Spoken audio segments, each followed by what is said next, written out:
Well, look who decided to show up. Let me guess. You're already in bed. Perfect time to watch. A man frees for your entertainment. Grab that phone with its 21% battery. And settle in for tonight's bedtime story. Altitude, way too high. Wind, a casual 80 kph. These numbers scream bad idea. But for our man Leo, this is just another Tuesday. After walking for what felt like forever, he finally spotted the place. A perfectly uninteresting riverbank.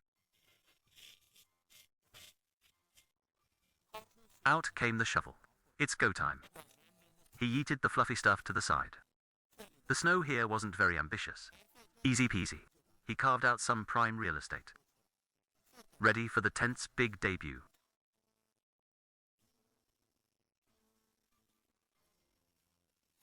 The wind was a total jerk today, but thankfully, it took breaks.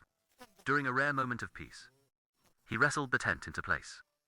But the wind wasn't finished playing, and promptly started stealing his stuff. That was just a little prank.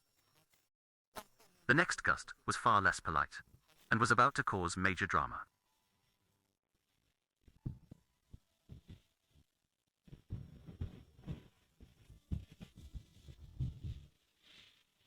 Our hero, Leo, has been cold before. Many, many times. So, he's totally chill about nailing this glorified kite to the ground. The lake, a giant ice rink. The wind, oh, he's here. And he's absolutely plastered.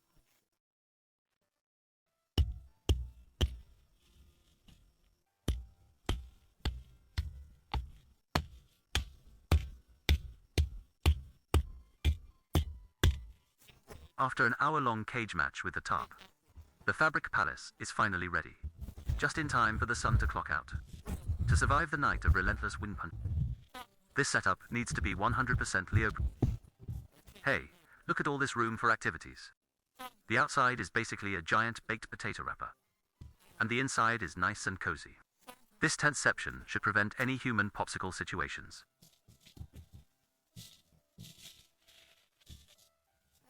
Outside, the wind is still throwing a tantrum, and the temperature is taking a nosedive. Time to assemble the tiny firebox. This little guy is pretty important. With the interior basically done, he goes back out to build a snow skirt for the tent. A tiny, fluffy fortress against the draft.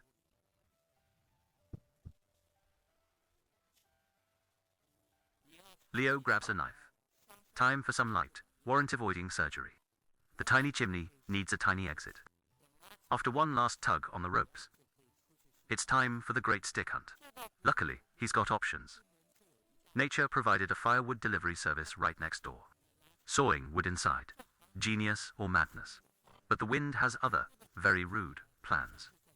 It barges in with a mighty asterisk, whoosh, asterisk. As if to say, guess who's here? Wood chopping quest complete. He quickly bolts the door. Take that, wind. A little pre-fire tiding. Priorities. Now to feed the hungry stove. One magic fire starting packet later. Poof, we have fire. The warmth vanquishes the snowflake invaders, and the tent goes from icebox to kinda toasty.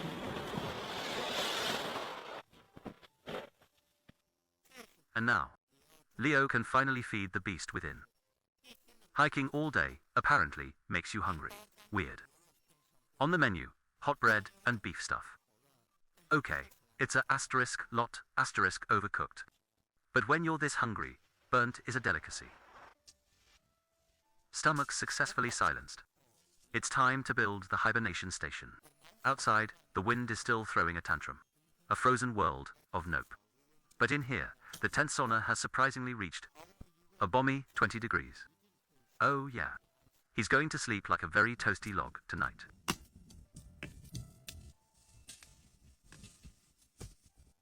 The next morning, our MVP, the tiny stove, is still going strong. One peek outside, and you totally get it. Looks like the trees had a rough night. But Leo's twig fort is surprisingly sturdy. It thumbed its nose at the wind and snow. Now he's melting the scenery for a drink. A civilized man needs his tea. Then, off to find more places to freeze. But wait, there's more. Freezing rain. The sky is officially spitting on him. Leo has achieved maximum packing up his misery to go.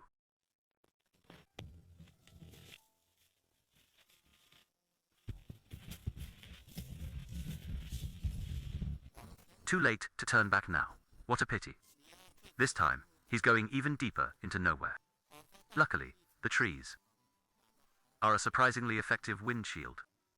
The weather is now only slightly terrible.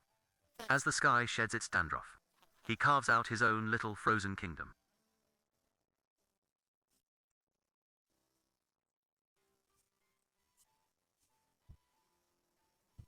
This time, an upgrade. He's building a human-sized hamster tube. With the wind taking a coffee break, the tent goes up in record time.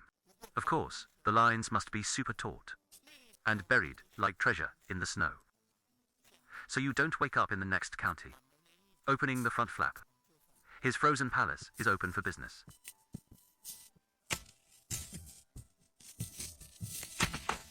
Wow, actual legroom in here. A luxurious 3-room suite. Far left, the snoozing quarters. In the middle, the grand foyer. Time to assemble the tiny inferno. And plank it right there. Fun-sized, yet fully functional.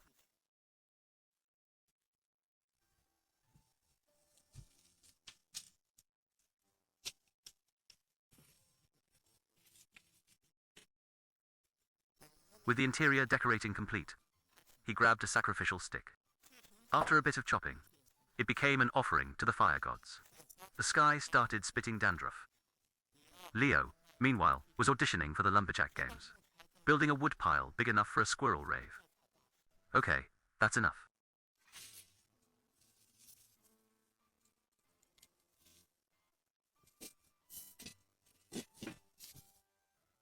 And poof, a tiny flame was born. Leo's happiness meter just maxed out. In this weather, fire is basically your best and only friend. But his paranoia wasn't quite satisfied. He went out to blizzard-proof his fabric fort. The plan was simple. From now till sunrise, he was entering full hibernation mode. Not leaving for anything, period. Soon, the glorious smell of dinner arrived. Veggies and sizzling mystery meat, drizzled with some secret goop. Dinner, simple, yet probably not poison. The fire provided the soundtrack. The tent was now a delicious-smelling cloud. Leo melted into his puffy throne, listening to the Winds mixtape, the official sound of winter.